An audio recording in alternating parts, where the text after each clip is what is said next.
गांधी भवनमध्ये सगळेजण एकत्रित जमलेलो आहोत. त्याचं कारण असं आहे की महात्मा फुलेंचं हे जे वर्ष आहे ते द्विशताब्दी जन्मोत्सव आहे. कारण महात्मा फुलेंची या 11 एप्रिलला 200वी जयंती असणार आहे. आणि महात्मा फुले आणि क्रांतिज्योती सावित्रीबाई फुले यांचं कार्य आपल्या सर्वांना परिचित आहे.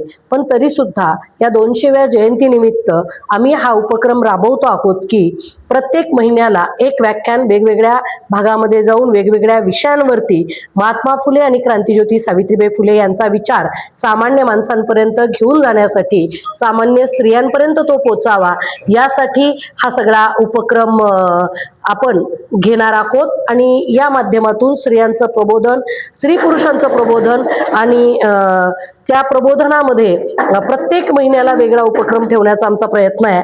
आणि आमच्या कमिटीची खासियत अशी आहे की आम्ही या कमिटीचं सगळ्यात पहिलं वैशिष्ट्य असं ठेवलेलं आहे की आम्ही सगळ्या स्त्रिया आहोत संयोजक. एक दुसरं आणि महत्वाचं म्हणजे वेगवेगळ्या संघटनेच्या आम्ही सगळ्या स्त्रिया आहोत आणि वेगवेगळ्या जाती धर्माचा सगळा मिळून एक प्लॅटफॉर्म व्हावा आणि यांच्या माध्यमातून सगळ्या समाजापर्यंत जाण्याचं प्रबोधन या देशातल्या ब्राह्मणी व्यवस्थेच्या, पितृसत्तेच्या, पुरुषसत्तेच्या विरोधामध्ये शोषणमुक्त समाज निर्माण करण्यासाठी आम्ही ही कमिटी बनवलेली आहे.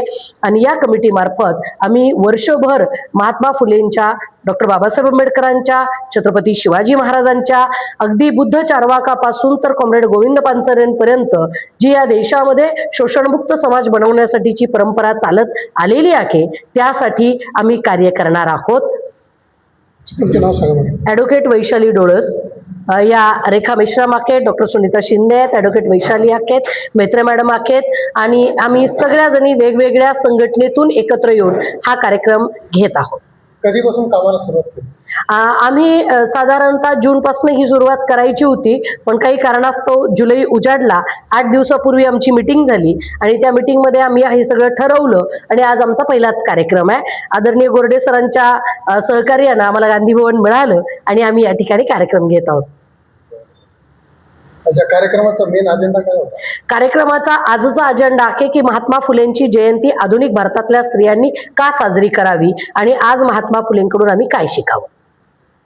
आजच्या स्त्रियांना खरोखर महात्मा फुलेंची विचारांची गरज आहेच. अशोक खरात जर या काळात होत असेल आणि या काळात एखादी मंत्रीबाई त्याच्या पाया पडायला जात असेल, महिला आयोगाचे अध्यक्ष, तर निश्चितच महात्मा फुलेंची आजच्या काळात गरज आहे. तुम्ही जास्त आक्रमक व्हायला पाहिजे महाराष्ट्रामध्ये.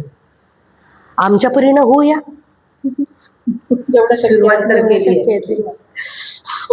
बोला बोला, 2 शब्द बोला. सांगा सांग. नवीन आहेत त्या उलट बोलल्या पाहिजेत. महात्मा फुलेंची जयंती साजरी करायची या निमित्ताने आम्ही सगळेजण एकत्र आलेलो आहोत. तर समाजात जे बदल आवश्यक आहेत, सगळ्यात महत्त्वाचं स्त्री जागरूक झाली पाहिजे आणि स्त्रियांनी नेमकं कसं वागलं पाहिजे की फक्त कर्मकांडाचा पायंडा न पाडता समाजात सर्व मूलभूत सोयींसह स्त्रियांना कसं प्रगल्भ करता येईल याच्याकडे आमचा जास्त दृष्टिकोन राहील. आजही 200 वर्षानंतरही जेव्हा शिक्षण महात्मा ज्योतिबांनी आम्हाला दिलंय तरी आम्ही शिकलो, पण किती शिकलो हे अजूनही आम्हालाच कळत नाही.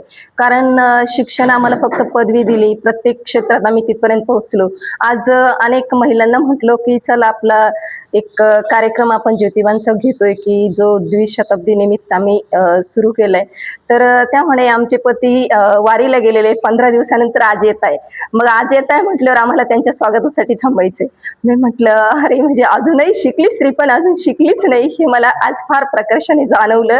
आणि मला वाटतं की प्रत्येक स्त्रीने जरी आपले पती बाहेर गेले असतील 15 दिवस तर आपण त्यांच्यासाठी काढले, घर सांभाळले, तर आज फार समाजात गरज आहे स्त्रीची की तिने जागरूक झालं पाहिजे. जे समाजात आज आपण बघतोय की जो अन्याय अत्याचार चाललाय स्त्रियांवर, त्यासाठी तर तिने स्वतःसाठी तरी तेवढं सक्षम राहिलं पाहिजे. एवढं बोलते थांबतो. माझं नाव डॉक्टर सुनीता शिंदे, सावित्री शक्तीपीठ संघटनेचे अध्यक्ष.